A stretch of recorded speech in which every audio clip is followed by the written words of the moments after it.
My father always taught me to be tolerant of other people, to show respect, to be civil. I was honoring him knowing he is an openly gay man. I said, and no offense to anybody out there, but that's how I was raised, and that's how I think it should be, between a man and a woman.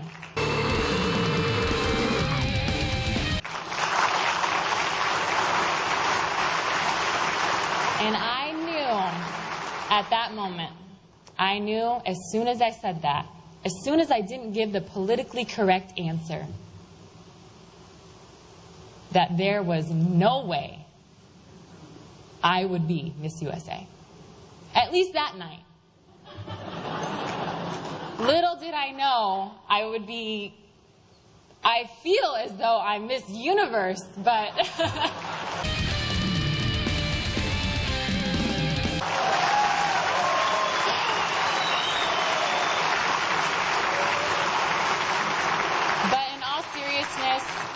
you know, I am so proud of the stance that I took.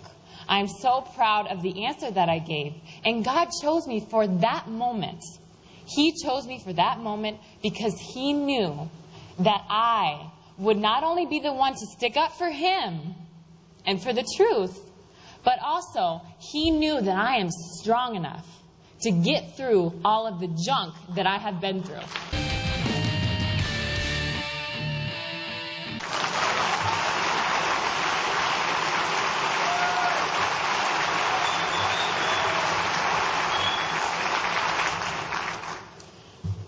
After the pageant was over, that was just the beginning.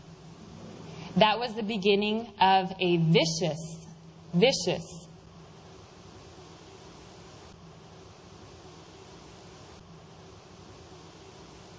storm of attacks. Why me, a 22-year-old young woman who had the courage and the bravery that not many people have?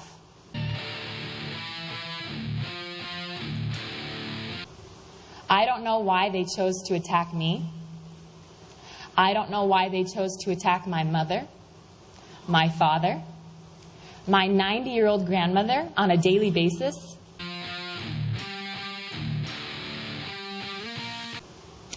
I don't know why they didn't attack my sister who was in the military. She is a second lieutenant in the Air Force. Thank you, sis, for your service.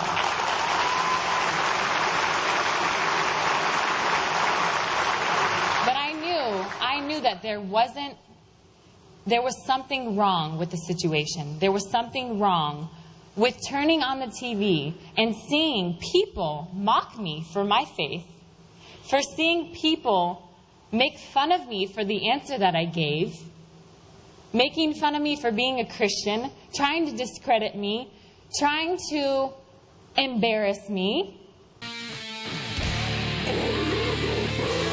It didn't make sense to me. I live in the greatest country in the world, and I have never seen anything like this before. I had never seen anything like it.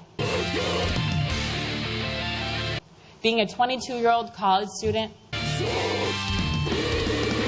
not really into politics, at least I wasn't at the time.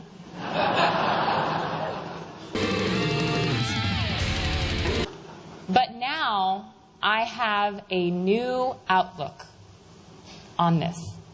And I am disgusted at the way some people can be so intolerant. It disgusts me.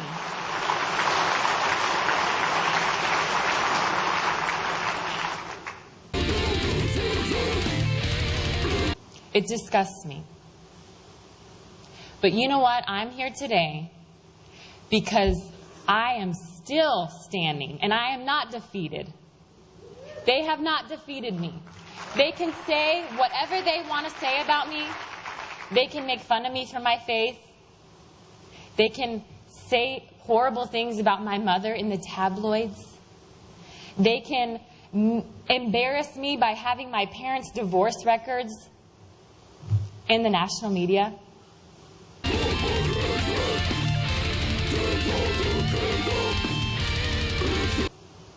They can harass my grandmother on a daily basis, but you know what?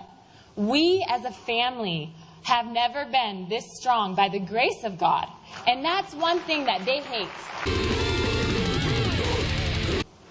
We need to be the example. We obviously have not seen it from the left. We need to be the example of respect, of tolerance, and just how to be civil. Can we do that?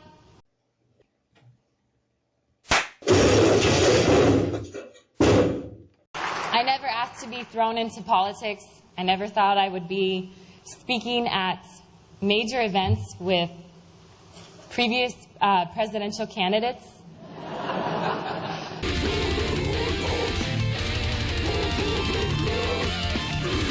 But you know what? But you know what? But you know what? But you know what? I'm proud of the stance that I took. And I know that God had called me for such a time as this.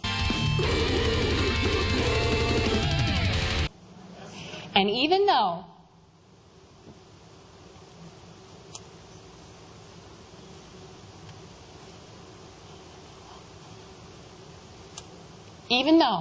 I didn't win the crown that night,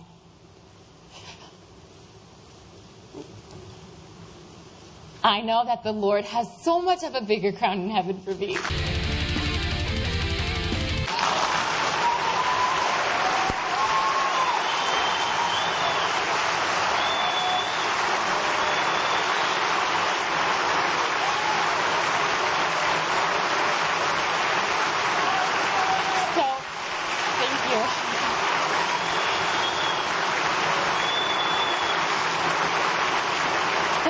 Just leave you with some encouragement today.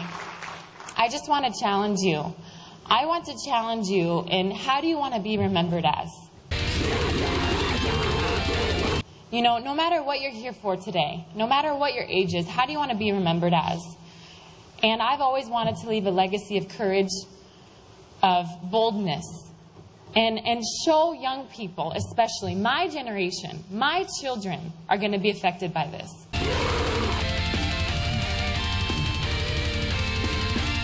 I want to show people that there is nothing more important than standing up for what you believe in and staying true to who you are and staying true to those values that your parents or whoever instilled in you from when you were young.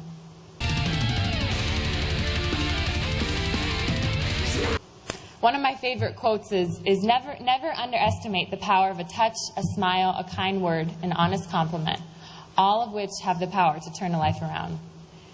And that is so powerful to me. I am not a hater of anyone. I'm not.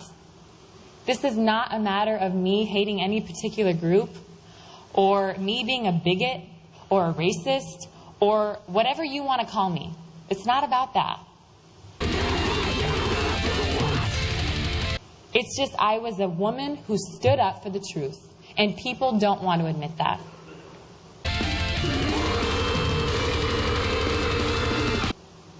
So, as I leave you today, I just want to say thank you for supporting me.